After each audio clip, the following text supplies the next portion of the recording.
Hello, good afternoon. Welcome to Joy News Today. We're coming to you live from our studios in Kokomlemle. We're on DTT because we're free to air on DSTV channel 421 and Go TV channel 125. We are your home of independent, fearless and credible journalism. Coming up this afternoon, total silence at the court complex in Accra as JUSAC strike begins to bite hard on day one of the indefinite nationwide strike action to demand pay rise.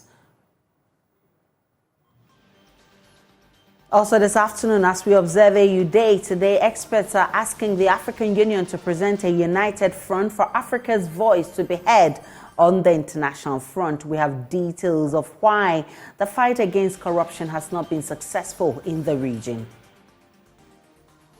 We'll also take you to the Upper West region and tell you about the sad story of 5-month-old baby Kelvin, who is battling for his life in hospital after he was labeled as a spirit child. Why? We'll find out shortly. We have business, sports, showbiz, and world news coming up in this bulletin. My name is Aisha Ibrahim. We're also live on Facebook, YouTube, Instagram, and Twitter at Joy News on TV. My personal handle is @Banana Aisha. Please stay for details.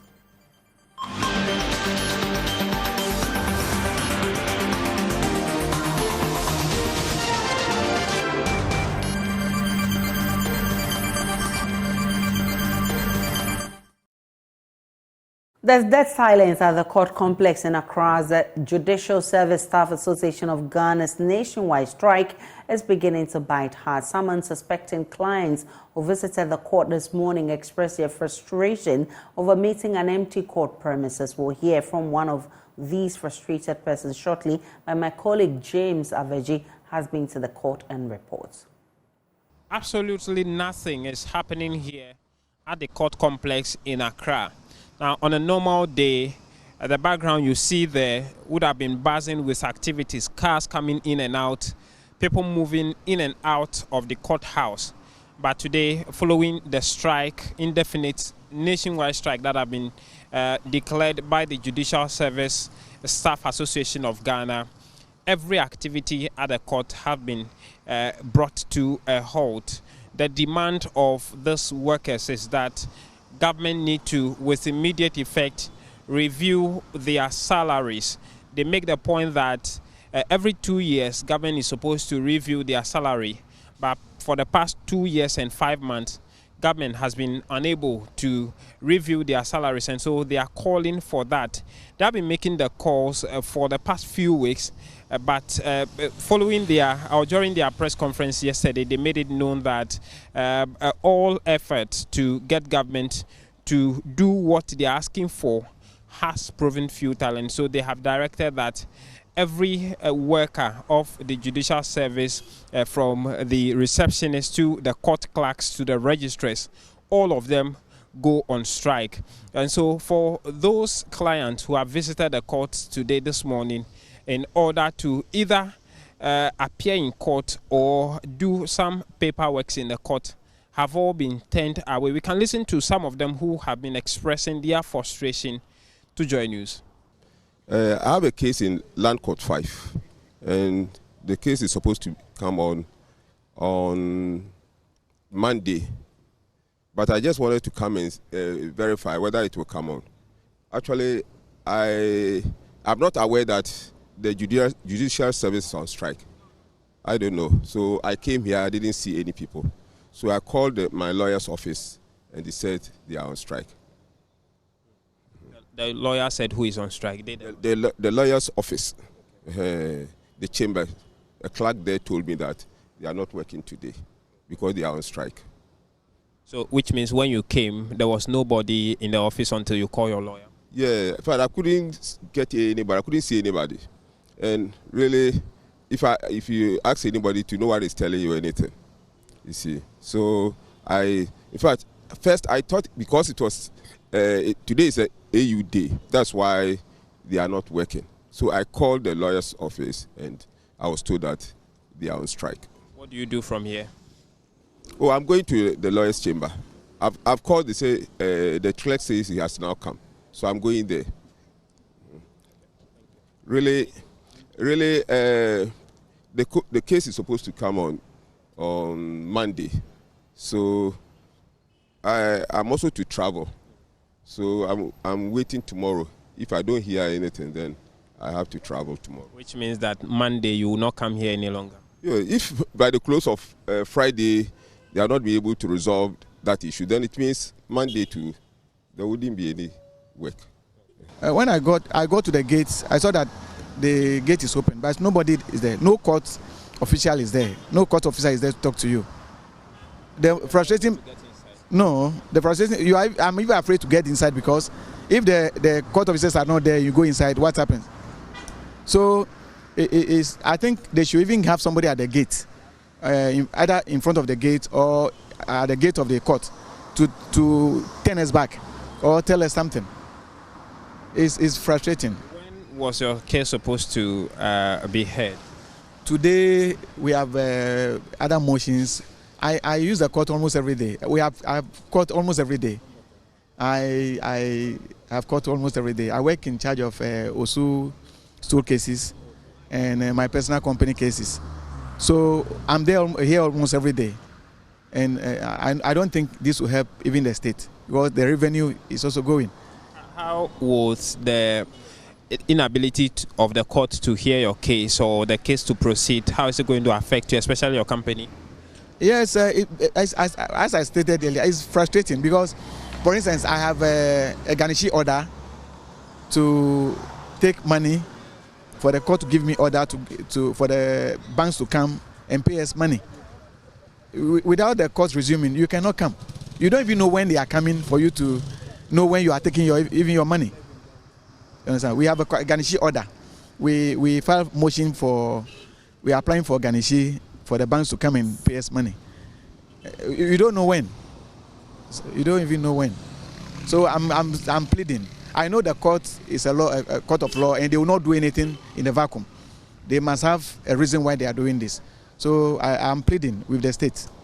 I know things are hard for everybody, for the state, but they have to look at the court. The court is all we have. Earlier when we arrived, we had access to the court premises, but later some security personnel, precisely the police, arrived in some 2 pickups and drove all of us, the media, as well as the members of the general public away with the explanation that the place is not open for the general public today. As to how long this will continue, the security personnel will continue to man the premises, we do not know, but it has been a place of inaction today. Day 1 of the JUSAC strike is beginning to bite hard, especially on persons who have some work to do in court. Reporting from the court complex in Accra for Joy News, my name is James Kwesi Aveji.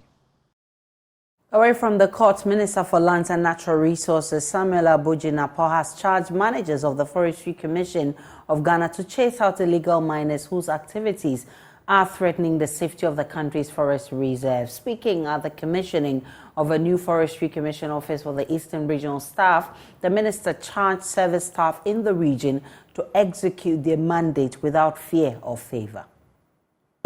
Do so without fear or favor. Do so dispassionately in accordance with the laws of our country and the rules and regulations governing the Forestry Commission. Tiwa Forest, the various forest reserves in the eastern region, particularly those that are under attack from illegal miners, galamseyers, please rid these forest reserves of illegal miners and illegal loggers and other activities which threaten the survival of forest reserves in our country. You have our full support, whether they are high people or low people, whether they are political leaders or not. Your mandate, your work is to make sure that all forest reserves in this country are protected. Let me conclude, ladies and gentlemen, by reaffirming government's full commitment to the management and staff of the Forestry Commission. We will continue to provide you with all the support and logistics you require.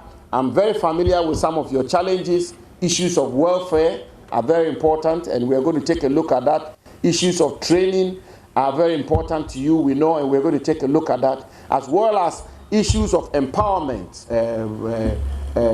the various gear that you require, bulletproof vests, weapons, and the rest, to be able to protect all the forest reserves of our country.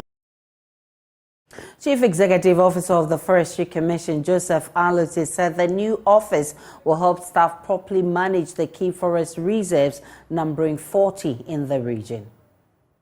In 2022, that is last year, the board of the Forestry Commission directed that we should hasten the process and complete this building. So we consulted the Architectural Engineering Services Limited to redesign the structure, and then engage a contractor, Bonzi's Company Limited. This contractor worked tirelessly to make sure that we completed this facility ahead of time. This facility, Honorable Minister, has 13 offices, one conference room that could seat 60 people, a kitchenette, and a reception.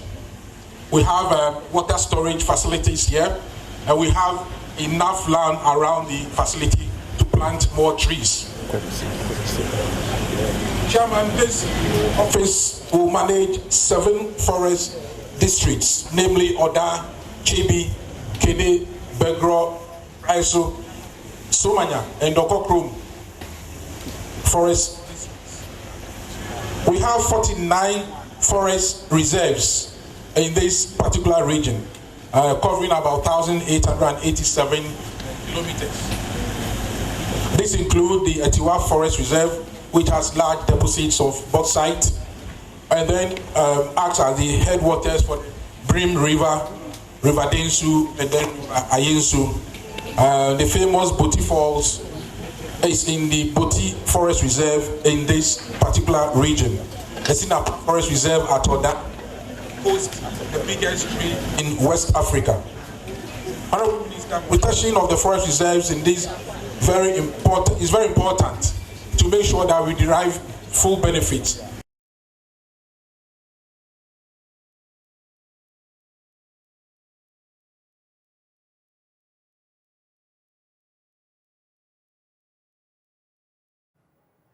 She was sexually harassed by a reverend father who is her superior at work. She wanted him punished but later withdrew the case from court. That is the story of an administrator in the Western North region, narrated by the Regional Shraj Director Eric Kuminta at a stakeholder consultation workshop on the development of a new National Action Plan on Business and Human Rights. Member of the Steering Committee of the National Action Plan on Business and Human Rights, Victor Broby, says the NAP, when activated, is expected to, among other things, name and shame institutions that abuse the rights of individuals through a ranking system. We'll be bringing you the story later in the bulletin filed by Maxwell Agbagba. But as we observe African Union Day today, the Center for Security and Counter-Terrorism wants the AU to move from defaulting from its own promises and targets, as was the case in Agenda 2020. Speaking on News Desk a while ago, Executive Director Emmanuel Cotin said conscious efforts must be taken to silence the guns, adding African leaders must network and forge stronger diplomatic ties that will lead to a united and progressive Africa. Listen. We look at Africa as a system. It's all about what we can get, specifically country interests as against Africa as its totality. So Nkrumah, when he said the independence of Ghana is meaningless unless it's linked up with the total unity of African unity, that lays before us today. And just imagine that African countries are going to the IMF, I'm not talking about Ghana specifically, to borrow money that we cannot pay in our generation. We are getting debt for generation unborn, and yet we are jubilant and celebrating such as successes. So it gives a mixed feeling. If you look at the continent today, we have moved from the colonization phase to the neo-colonization phase, where the Western wants to have its hold on Africa. And unfortunately, we don't have leaders who can stand out and negotiate properly on behalf of the continent. Given our vast resources, we are still in object poverty. We cannot silence the gun. Unfortunately, Africa doesn't have a common voice. African Union as an entity has not exploited the diplomatic channel to the benefit of Africa.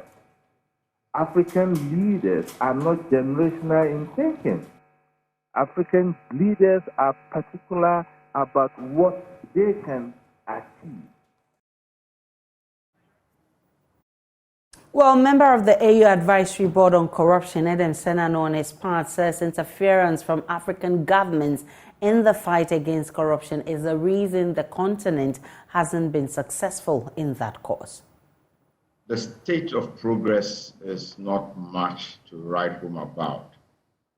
The African Union recognizing the impact, the negative impact of corruption in particular, and seeking to address it, launched the Convention for the Prevention and Combat of Corruption about 20 years ago, 11th July 2003. So in about 2 months, there will be a commemoration of 20 years.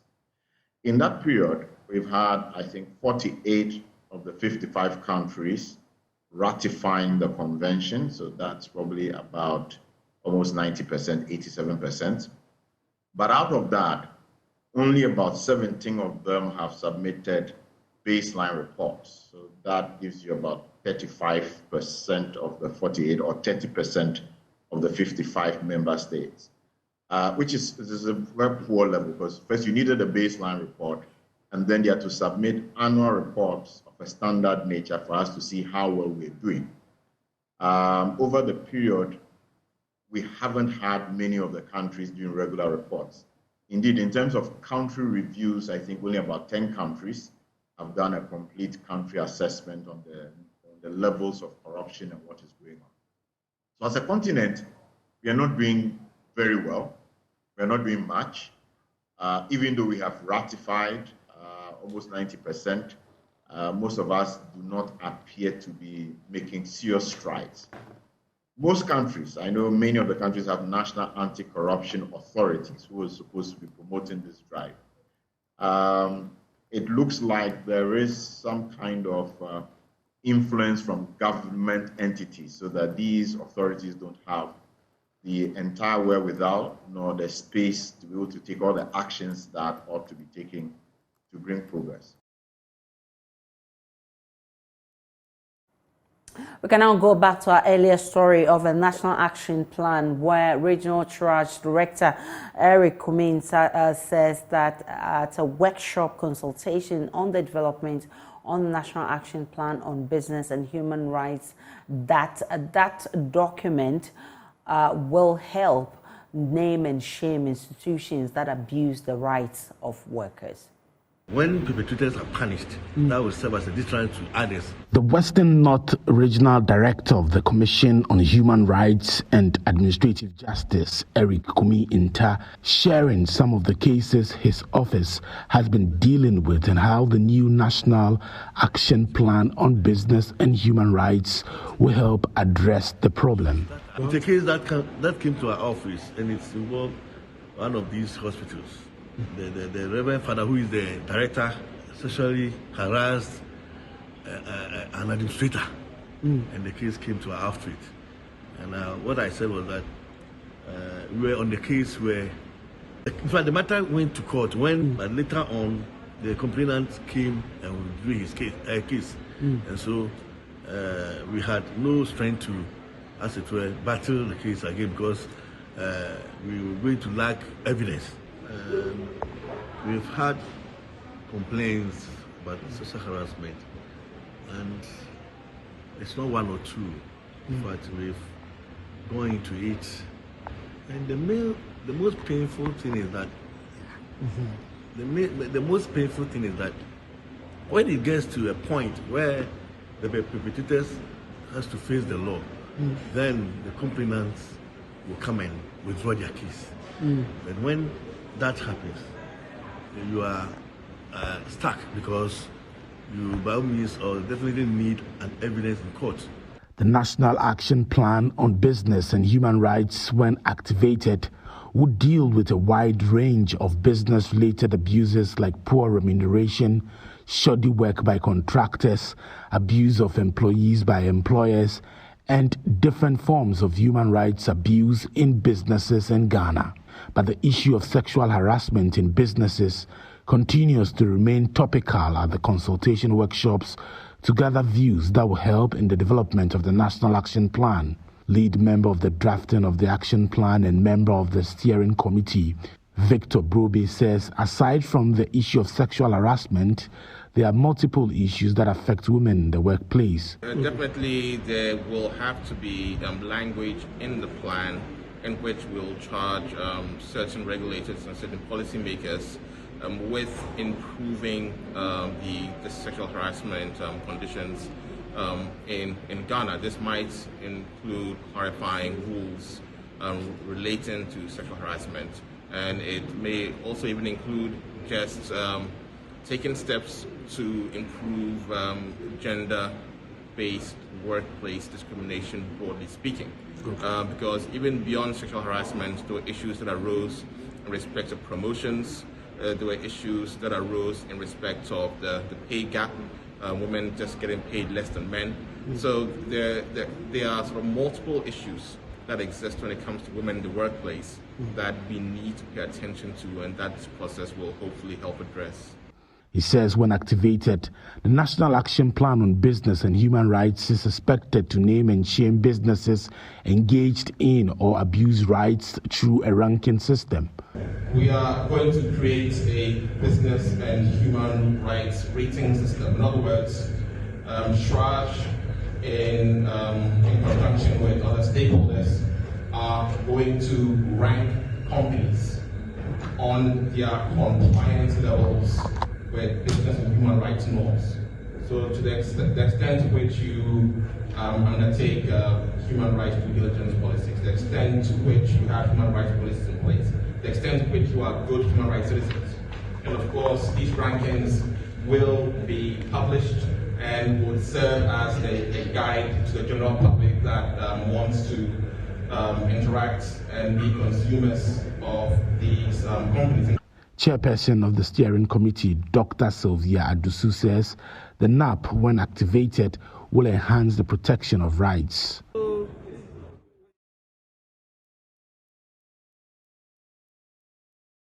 Tension is brewing between residents of Middle East and a private developer of a looming takeover of a community football park in the Ashaiman municipality of the Greater Accra region.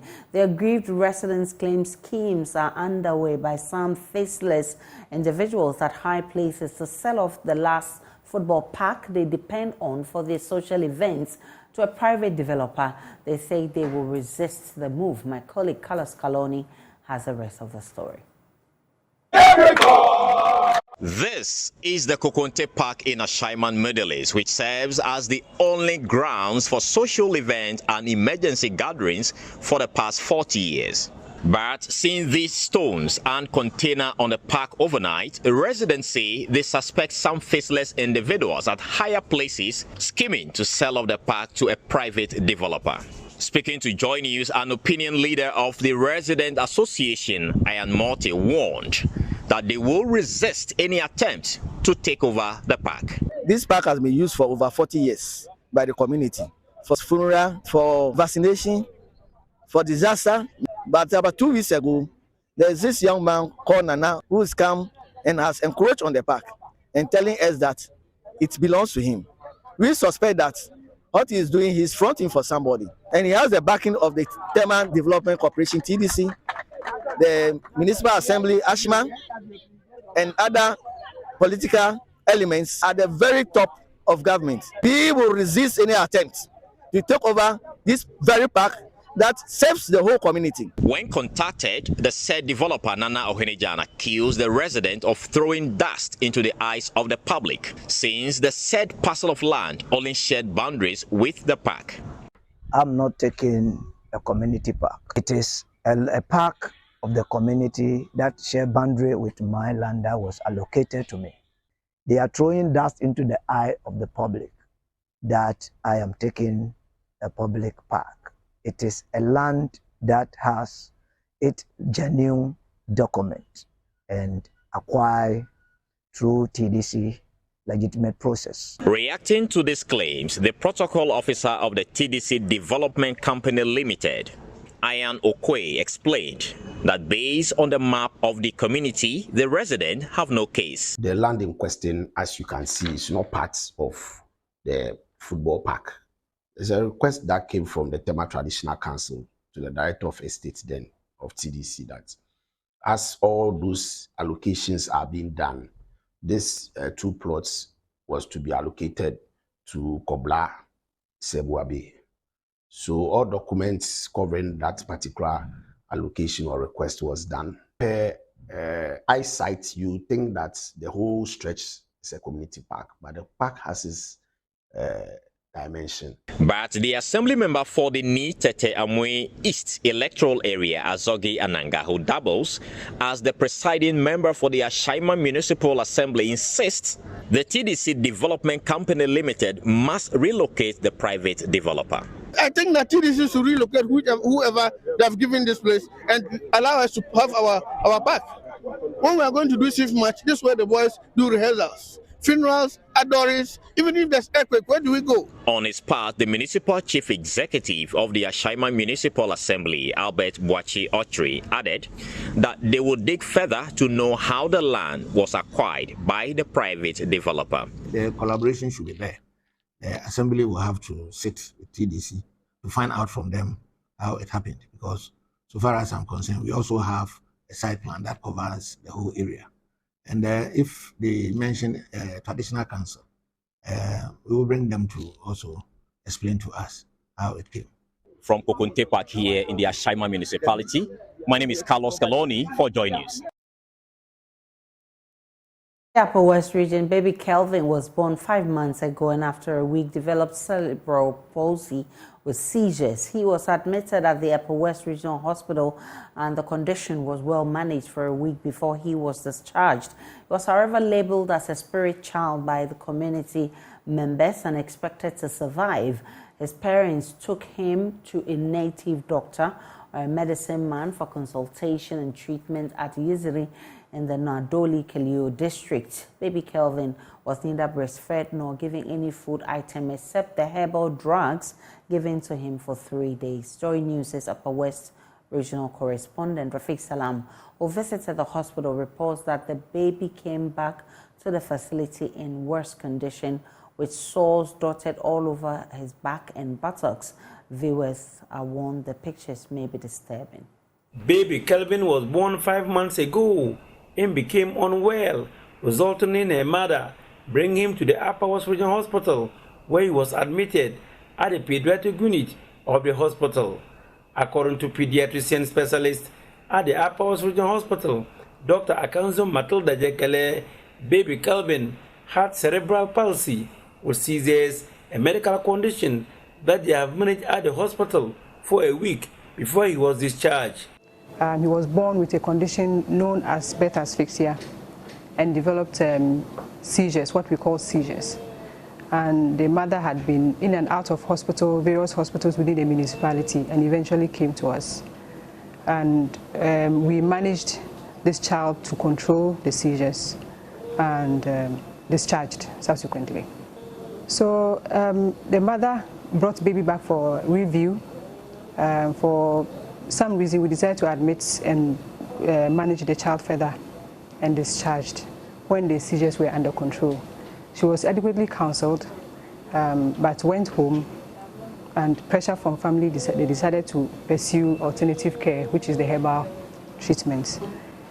The medical condition recurred whilst at home, and baby Kelvin's grandfather, who was worried about the situation, decided to consult a native doctor at their home village at Yiziri in the Nudukeleo district. Sitting by the bedside of baby Kelvin is his mother, Imelda Kele, who is sad and crestfallen about the turn of events. I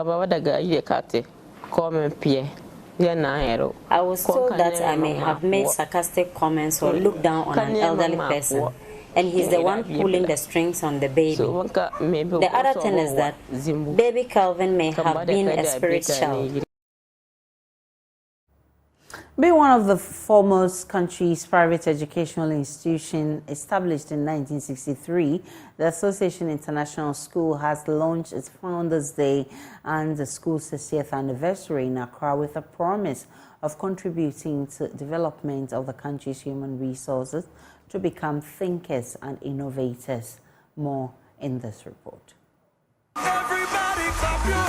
The launch of the Association International Schools Founders Day and 60th anniversary, which was graced by the school's alumni, parents, students and politicians, witnessed dance performances, skating displays among others. Speaking at the launch, the Member of Parliament for Ifutu constituency, Alexander Afenyo-Markin, paid a glowing tribute to the founder of the school for instilling in students the fear of God. Through his vision, many have benefited from quality education. What is happening in the world today? If we leave God out of the lives of our children, trust me, all that we labor for will be in vain.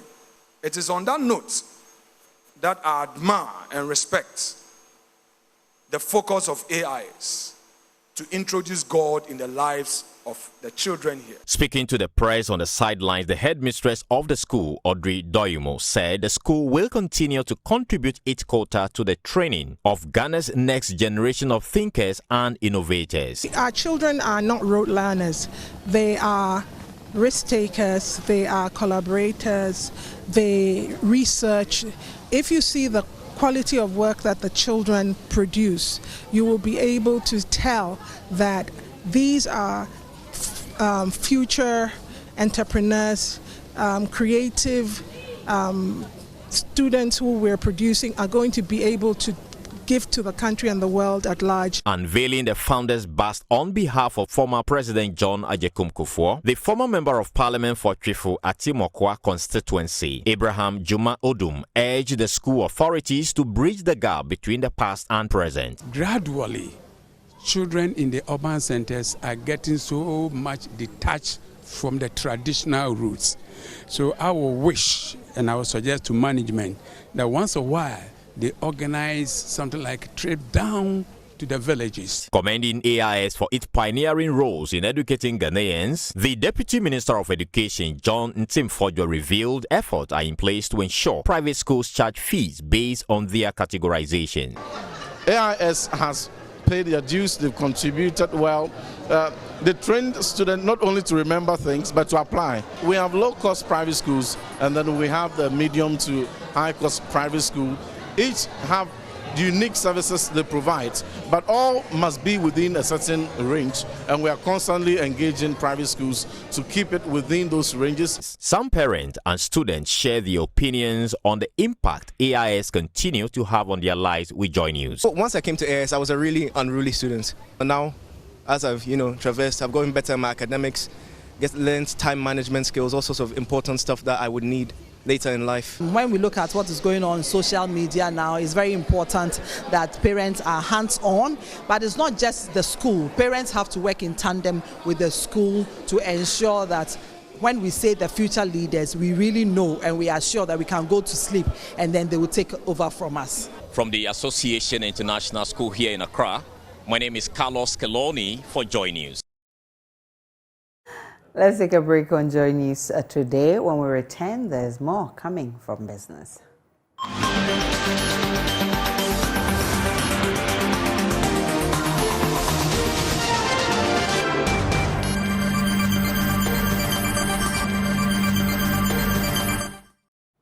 Hi, welcome to Business. My name is Darryl Kwao. The Ghana Association of Banks is optimistic the banking sector will see further recovery in the second quarter of the year when data on performance of banks are published. Now, speaking to Joy Business at the commissioning of the Financial Industry Command Security Operations by the Bank of Ghana, Chief Executive of the association, John Ewa, said the Bank of Ghana is closely working with banks to strengthen the operations. I would say so. It will not be a day and night event. It is going to be a situation where we are going to witness gradual improvement in the economic variables. We've seen inflation trending downwards. It's currently around 41%. We've seen the exchange rate also maintaining some relative stability, even in the last a few days, appreciation against the major trading currencies. So all these should point to a positive trajectory in the economic variables. With this, we are anticipating that in the coming weeks, when central bank starts their next round of the MPC, and given how the situation will be at the time, perhaps we will be looking at a different view of the monetary policy rate that should also help to trend down the other market rates. As banks, we are very much interested in having rates that customers are able to afford, because our view is that if rates are very high, then the probability of default also increases, and that results in impairment. And we are not very impairment is not something that banks are excited about. It's a negative or a drag on the bank's performance. So we are interested in having and operating an environment where the rates are affordable, customers can pay without significant stress on their liquidity, and go about their business. And that is what we are interested in, because banks don't make money from the gross interest. We make money on the net interest margin. And we believe that we all have a role to play. Players in the market, the banks and our customers all have a role to play in propelling the recovery of the economy. Now, Ghana's total debt stock could go up marginally for the first quarter of this year after a significant drop in December 2022. This is based on analysis of economic data for the first 3 months of 2023. Here's more in this report. Ghana's total debt stock witnessed one of its biggest drop in recent times. Bank of Ghana's data showed that it went down by 141 billion Ghana cedis to reach 435 billion Ghana cedis in December last year. This was not due to the debt exchange program or less borrowing by government, but just the fact that the Ghana cedi made some strong gains in December 2022 to hit 8 Ghana cedis, 57 pesos against the US dollar. This impacted on calculations of the debt numbers when it comes to converting the external debts into Ghana cedis. Well, a careful look at the first quarter exchange rate showed that from that 8 Ghana cedi range, it has reached more than 11 Ghana cedis to the dollar ending March this year. The development will change the numbers the next time that fresh total debt stock data is released by the Bank of Ghana. Ghana's total debt stock ending December last year stood at 435 billion Ghana cedis. This did not include government's commitment to some sectors of the economy, which the IMF had in the past contested as to how the debt numbers are calculated. However, now that Ghana is under an IMF program, the fund might force the Bank of Ghana to add these commitments, which will again push the debt numbers when it's published for the first quarter of this year. Some have argued that the debt exchange program would impact on the debt stock, but it might be marginal when the data is finally released by the central bank.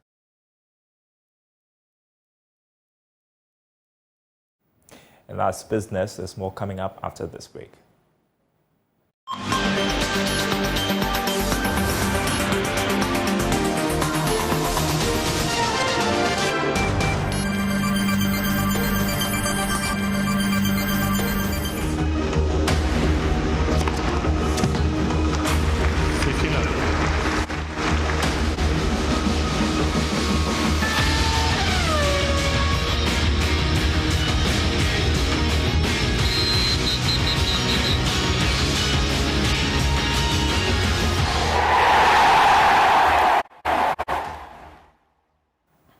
Muftar Nabila Abdullah here with sports on Joy News today. A family friend of the late Alhaji Sly Tete has revealed that his wife and children have been sidelined in the management of the club Liberty Professionals.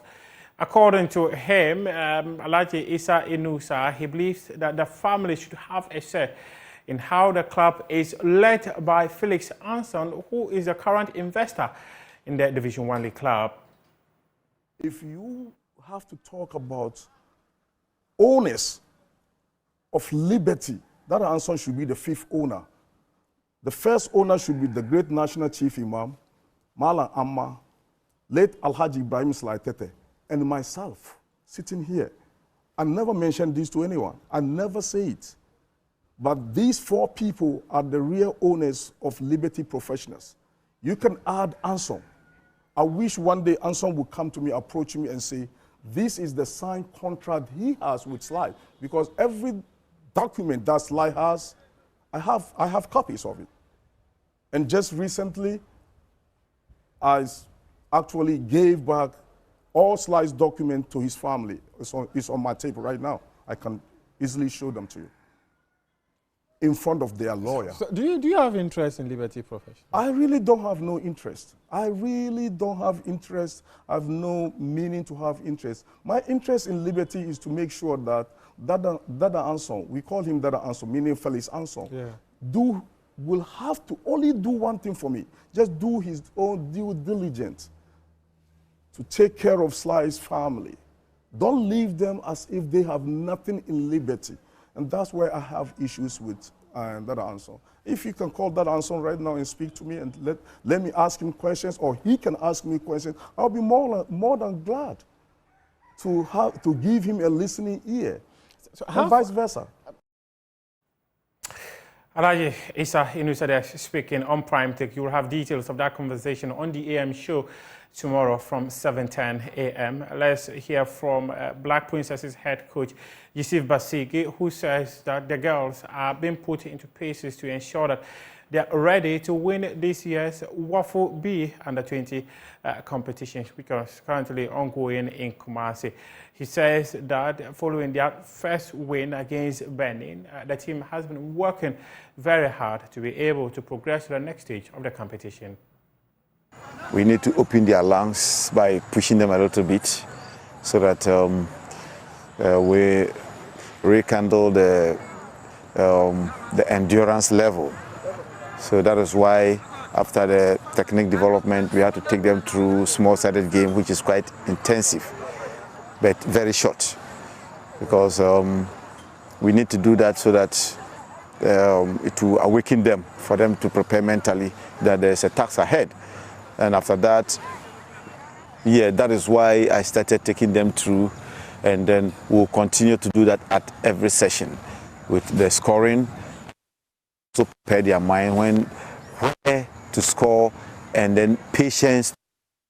To have the patience that day on our first game, they had no patience. They were in a hurry to score, and by so doing, there were a lot of mistakes that they were committing.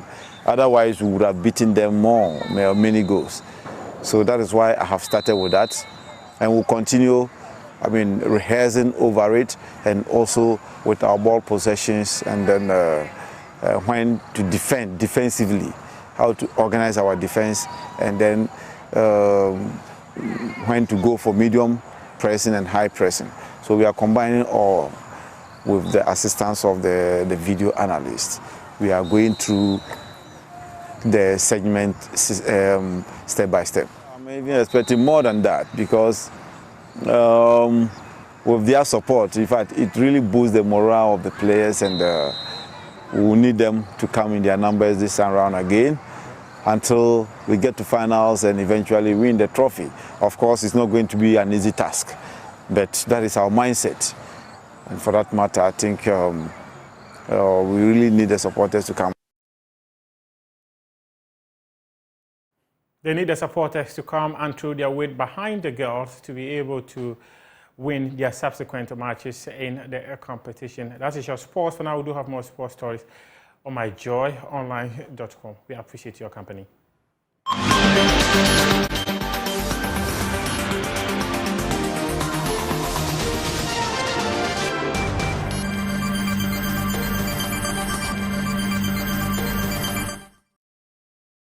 The bulletin this accident. My name is Aisha Brian. Log on to myjoyonline.com, and you'll find all the news and updates of all the developing stories. My name is Aisha Brian. Once again, to enjoy the rest of our programs.